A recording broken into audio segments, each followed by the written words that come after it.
The silence in this house is not an absence of sound. It is a hungry presence. It coils in the corners of the ceiling like a heavy mist, descending slowly until it fills my lungs with the taste of dust and things long forgotten beneath the floorboards. I stare at the walls and realize the wallpaper, with its faded flowers and graying veins, seems to pulse at a rhythm my senses desperately try to ignore. It is a subtle movement, a throbbing of invisible arteries carrying a cold fluid through the wooden beams, connecting every room to a heart I know should not be beating. The light is dying. The sun bids farewell to the horizon, but there is no gold, no purple, only an anemic gray that crawls through the windows, stretching the shadows until they touch my feet. I do not move. If I move, the balance shatters. There is a fragile symmetry here. The lamp on the left must sit exactly 3 fingers from the edge of the table, or the hallway will become longer than architecture should allow. Click. The sound came from the kitchen, a sharp snap, like a bone breaking under delicate pressure. My heart stumbles. I close my eyes, but the darkness behind my eyelids is worse. In it, I see the house's structure twisting. Doors become mouths. Windows become milky eyes watching my insignificance. The air has changed. It is denser now, heavy with the metallic scent of a storm that never breaks, a smell of ozone and wet skin. I hear the dragging. It is a rhythmic sound, almost musical, something being pulled across the upstairs carpet. Shh, shh, a whisper of fabric against dead fiber. I wonder if it is the sheets I left messy, or if gravity itself is trying to pull the weight of my guilt down to the basement. I try to remember when I arrived here, but memories are like photographs left in the sun. White, empty, scorched at the edges. The hallway light flickers. It is not an electrical fault. It is a deliberate blink. The light dims to the threshold of extinction, and in every interval of darkness, the furniture seems to shift. The armchair is 4 inches closer. The portrait on the wall, the woman whose name escapes me like water through fingers, now seems to tilt her head to the side. She is listening to my thoughts. I hold my breath. A chill begins to climb my legs. It is his touch. I know he is here, though no one is in the room but my distorted reflection in the hall mirror. But my reflection, it isn't still. It seems to breathe a second after I do. It watches me with predatory curiosity, a stranger wearing my skin, inhabiting a world of glass where the ceiling is always on the verge of collapsing. Then the sound stops. The silence returns, but now it is absolute. No wind outside, no ticking clock, only the static hum in my ears. I take a step toward the stairs, and the floor beneath my feet seems to give way. Not like rotting wood, but like soft flesh. Something creaked at the top of the landing. I look up. The darkness up there is solid, a block of pitch beginning to leak down the steps like oil. And in the midst of that blackness, I feel the heat of a breath that is not mine, contrasting with the icy chill emanating from the walls. Where does the house end and I begin? I climb the first step. Reality bends. I am no longer climbing. I am sinking. And at the bottom of these stairs, something waits with open arms, and a secret I have already forgotten 1,000 times before dawn. I am not alone. I never was. The first step was a mistake. As I put my weight down, the sound was not dry wood, but a muffled sigh, as if I had stepped on the chest of a sleeping giant. The air at the top of the stairs is different. It is thin, devoid of oxygen, saturated with that cold that doesn't just chill the skin, but calcifies thought. I feel the ice rising through my calves, a bluish numbness that turns my movements mechanical, choreographed by a will that does not belong to me. He is in the hallway. I cannot see him, but I feel the displacement of the vacuum. Julian is a smudge of absence in the gloom, a point where light refuses to enter. As his footsteps, inaudible, yet felt in the vibration of my teeth, draw near, the wallpaper around him seems to wither. The printed flowers contort, petals closing as if trying to hide their colors from the hunger of that shadow. You are trembling. His voice does not travel through the air. It is born inside my skull, a low resonance that makes my vertebrae vibrate. I try to respond, but my tongue is a piece of lead. My throat is dry, scratched by words that died before they could be born.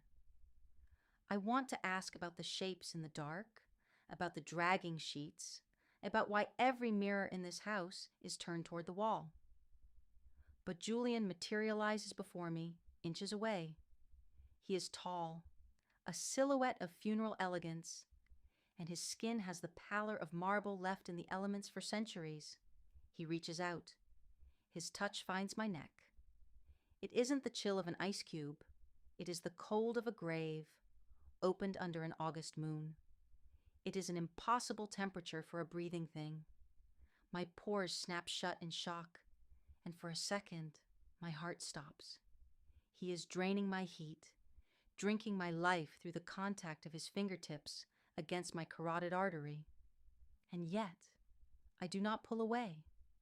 There is a terrifying safety in his stillness. "Does the silence frighten you, Elena?" he whispers, tilting his head. "Or is it what the silence reveals?" I close my eyes, and suddenly, the hallway expands. The walls move miles away, leaving me floating in an ocean of dust and shadows, where only Julian's icy hand keeps me anchored to existence. I catch a sudden scent of incense and overturned earth. "Look at me," he commands. I obey, because disobedience would mean falling into the abyss that has opened beneath my feet. His eyes do not reflect the light of the small oil lamp I carry. They absorb it. He pulls me closer, and the contrast is a sensory violence. While his hands turn my blood into ice crystals, his face draws near mine, exhaling a feverish heat. The kiss is a third-degree burn. When his lips touch mine, the cold vanishes in an explosion of static and fire. It is a sudden fever, a blaze that races down my spine and ignites my lungs. I taste ash and metal. It is a kiss that demands, that consumes, that blurs the borders between who I am and who he desires me to be. For an instant, terror transforms into abject need. I want him to burn me until nothing remains but smoke. He pulls away abruptly. The cold returns with the force of a slap. I stumble, grabbing the handrail, which now feels like polished bone. Julian smiles, a minimal movement that doesn't reach his eyes, and points to the door at the end of the hall, the door I was strictly ordered never to open. "Go and rest," he says, his voice now a thread of cutting silk. The house is restless tonight. It does not like those who ask too many questions of the shadows. I turn to flee, but the hallway has changed again. My bedroom door has vanished. There is only an infinite succession of empty frames and the sound, coming from somewhere deep beneath the floor, of someone scratching at the wood, desperately trying to get out. Or get in. The hallway does not end. I run, but my feet make no sound. It's as if I am running over soaked velvet. The empty frames on the walls pass me by like windows into nothingness, and I realize, with a knot of panic in my throat, that they are shrinking. The ceiling is lowering. The walls are closing in, squeezing the air out of my lungs, turning the corridor into a narrow throat, trying to swallow me whole. I stop. I'm panting. The heat of Julian's kiss still stings my lips. A brand of fire on a body that has become a block of ice. "Julian?" My voice comes out like a shard of glass. No answer. only the sound of my own blood hammering in my ears, a frantic drum that seems to draw the attention of the shadows. I look back, and the start of the stairs is gone. There is no going back. The architecture of this house is a living organism that rearranges itself to keep me lost. It is a labyrinth of memories that do not belong to me. I feel a tug at the hem of my dress. I look down, but there's nothing. Only the carpet, whose arabesque patterns seem to coil like snakes around my ankles. I jerk my leg away, but the sensation of invisible, icy fingers tightening around my skin is real.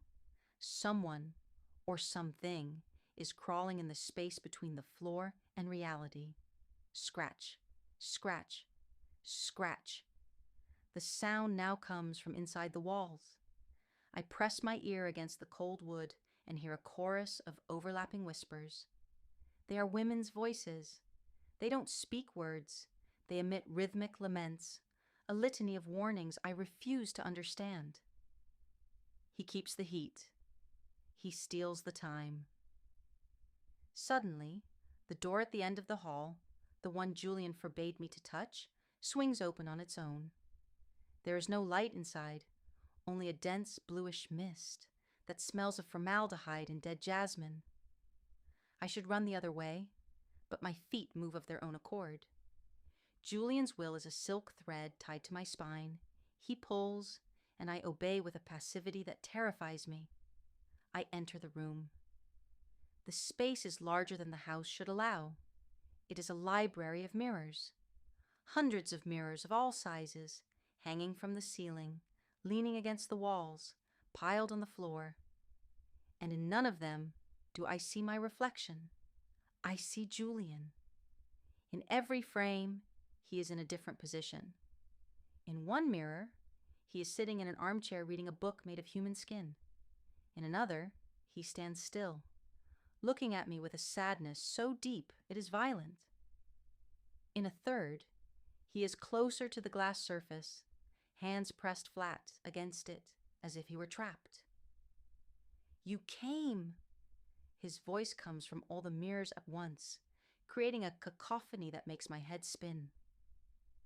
I approach the central mirror. The Julian there does not smile. He reaches his hand out of the glass. His hand passes through the silver surface as if it were water, and the cold emanating from it causes frost to form instantly in my hair. Do you want to know who I am, Elena? Or do you want to know who you were before I found you in the snow? He touches my forehead. The temperature is so low it hurts, a lancinating pain that cuts my skull in two. Images begin to flash before my eyes. A carriage overturned, the taste of blood mixed with snow, the weight of black earth upon my chest. I see myself, but my eyes are closed and my skin is blue from asphyxiation. You were dying, he whispers, and his breath, that contradictory fire, returns to warm my neck. I simply froze your final moment. I turned your last breath into an eternity with me. The realization hits me like a physical blow. I am not alive. I am a memory, preserved in the ice of his will. I look at my hands and, for the first time, I notice they are slightly transparent. I can see the black veins, the stagnant blood, the broken clock of life.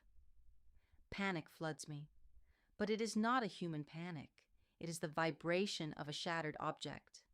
I try to scream, but Julian steps fully out of the mirror and wraps me in an embrace. He is the only warmth that exists in a universe of absolute zero. And as he holds me, I feel the mirrors around us begin to crack. The sound of breaking glass is the sound of my sanity shattering into 1,000 pieces.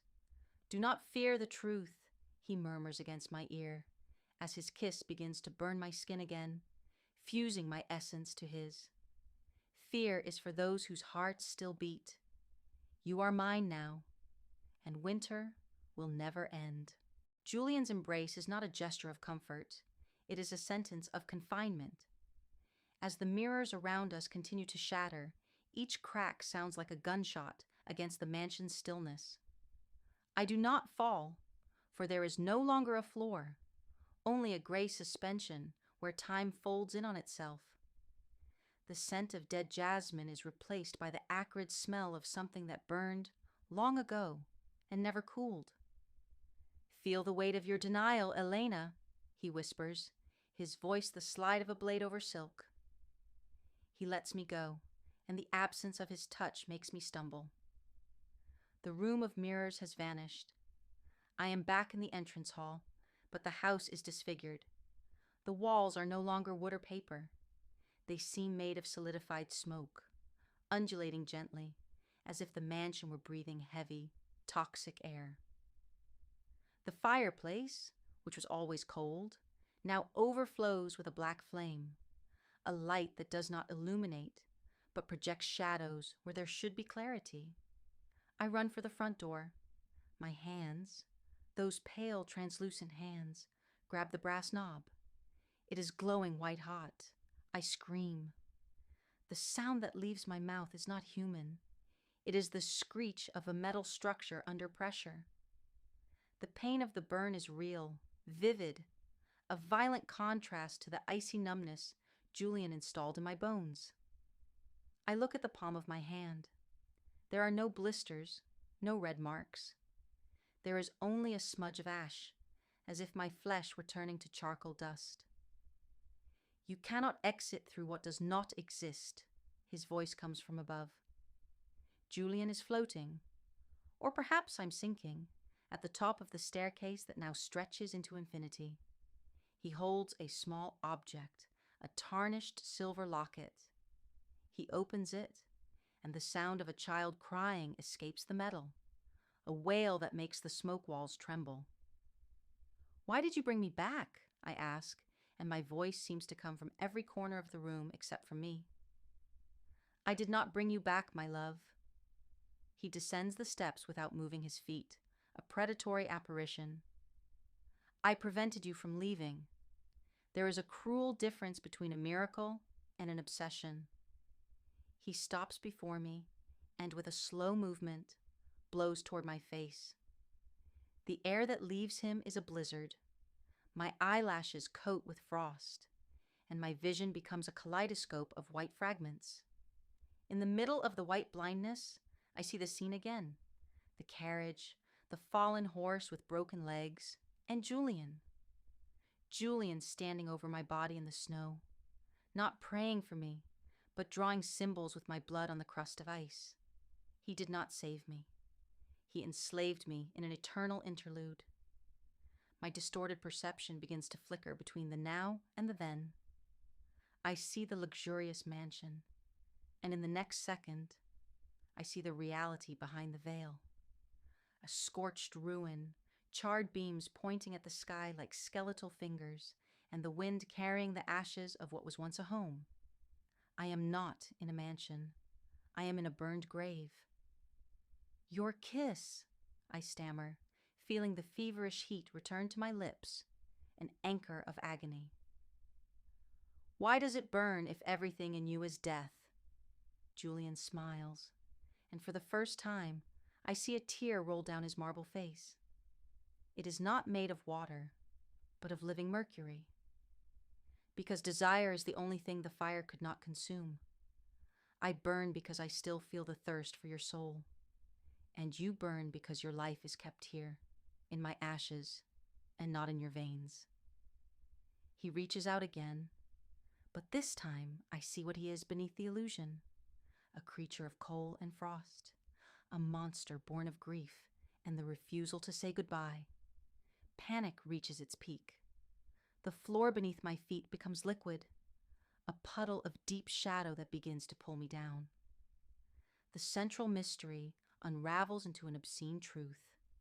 I am not the guest, nor the victim of a kidnapping. I am the object of a private cult, the flame kept lit by force on an altar of ice. As I sink into the darkness of the hall, I hear the sound of 1,000 glasses breaking again. But this time, the sound comes from inside my chest. Something is trying to break the ice shell Julian built around my soul. And it hurts. It hurts, as if I am being born and dying at the exact same time. The fall does not end at the floor. I pass through the boards as if the wood were smoke, and wake in a place where gravity is a forgotten suggestion. There is no hall, no ruins. I am in a cathedral of silent agony. A labyrinth of corridors made entirely of exposed nerves and pulsing veins, suspended in a sickly violet vacuum. The walls vibrate with the echo of heartbeats that do not beat in unison. Every step I take on this damp, soft surface sends an electric shock through my body. I feel what the house feels. I feel the pain of the beams supporting the weight of the void and the despair of windows with nothing to watch but nothingness. "Julian!" I scream, but the name turns into a flock of blackbirds that burst from my throat and lose themselves in the mist. I see a light ahead. It is not the black flame of the fireplace, but a pale, rhythmic glow. As I draw closer, I realize it is a giant organ, a heart of translucent ice embedded in the center of the labyrinth. Inside it, preserved like an insect in amber, is a version of me. But she's different. She's radiant, alive, her face flushed by the sun I haven't seen in ages. She is my life, ripped from me and kept like a collector's trophy of agonies. "She is beautiful, isn't she?" Julian's voice rises behind me. I turn and find him. He is different now. His skin is cracked like old porcelain, and through the fissures, I see an incandescent glow, like lava running beneath the permafrost. He is no longer the master of the mansion. He is the prisoner of his own obsession. He approaches, and the cold emanating from him now is so intense that the air around him crystallizes and falls to the floor in metallic fragments. "You stole her from me." I feel a fury burn through my icy lethargy. "You turned me into this ghost of ash just so you could have an eternal doll." "I prevented your decomposition," he roars, and the labyrinth of nerves contracts, squeezing me. The world outside is a banquet of worms and oblivion. Here, you are eternal. Here, your suffering has a purpose. It feeds my immortality. He grabs me by the shoulders. His hands now do not just freeze, they pierce. I feel his nails, cold as ice stilettos, sink into my illusory flesh. He pulls me toward the ice heart, forcing my face against the cold surface where the other me rests. "Unite with her, Elena. Stop fighting. Accept the final kiss and let the fire and the ice become one." Contact with the ice of the heart triggers a torrent of distorted sensory memories. I smell the horse dying in the snow, taste the iron in my split lip, and above all, Julian's mental manipulation unraveling. He wasn't there by chance. He wasn't a savior passing by. He was the architect of the accident. He dug the trap. He wanted a love that couldn't flee, a desire that couldn't wither. Hate is a spark, and in a world of absolute zero, a spark is an atomic bomb. I do not embrace him. I bite him. I bury my teeth into his marble neck, and what comes out is not blood. It is a blinding white light and the sound of 1,000 muffled screams. Julian lets out a sound that is half groan, half ecstasy. The feverish heat that always came from his lips now explodes from within him, flooding the labyrinth. The nerve walls begin to ignite. The ice of the central heart begins to crack, releasing a thick steam that obscures everything. My distorted perception hits its peak. I see Julian as a boy, crying in a dark room, and at the same time as a colossal monster devouring stars. "If I burn, you burn with me," he screams, as his cracks widen and the internal fire begins to consume him. I feel my ashen skin begin to unravel. The claustrophobia increases as the labyrinth collapses upon us. We are sinking into an ocean of white fire and black ice. The last thing I feel before the final darkness of the chapter is his touch. For the first time, it is not cold nor hot. It is merely human. And that is what terrifies me most. The nerve cathedral collapsed into an absolute silence. There is no more fire, no more ice, only the aftermath of an existence that refuses to be extinguished. I am floating in a gray vacuum where Julian's ashes mix with mine, like two ghosts desperately trying to find their original outlines. The mansion, the labyrinth, and the ice heart are now only acidic memories in the back of my mind. I open my eyes, if I still possess eyes, and I see Julian. He is no longer the master, nor the monster. He is a ruin. His marble body is reduced to fragments, and the incandescent glow that ran beneath his skin is now only the flickering light of a candle about to go out. He is kneeling on nothingness, trying to gather the shards of the ice heart that held my life. His hands tremble. The cold he emanates is weak, the last breath of a winter that has lost its strength. "She is gone," he whispers, and for the first time, the sound comes from his lips, not from my head. It is a small, brittle voice, stripped of all manipulation. "Your light." I could not hold it. I approach. My feet touch nothing, but I feel the solidity of my own will. The other Elena, the one who was radiant and alive, was not destroyed by the fire. She was liberated. She became the smoke that now fills this vacuum, the essence that Julian can never imprison again. "You never had her, Julian," I say, and my voice resonates with the authority of one who has crossed the hell of glass. "You had only the reflection of your own selfishness." He looks at me.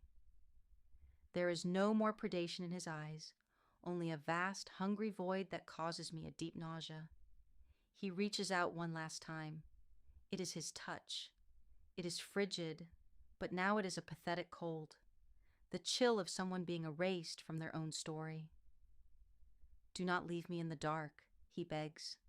"I created all of this so I wouldn't be alone. The world is too big, Elena, and too cold." I feel a flash of compassion, a final spark of humanity that refuses to die under the ice. But then, I remember the carriage.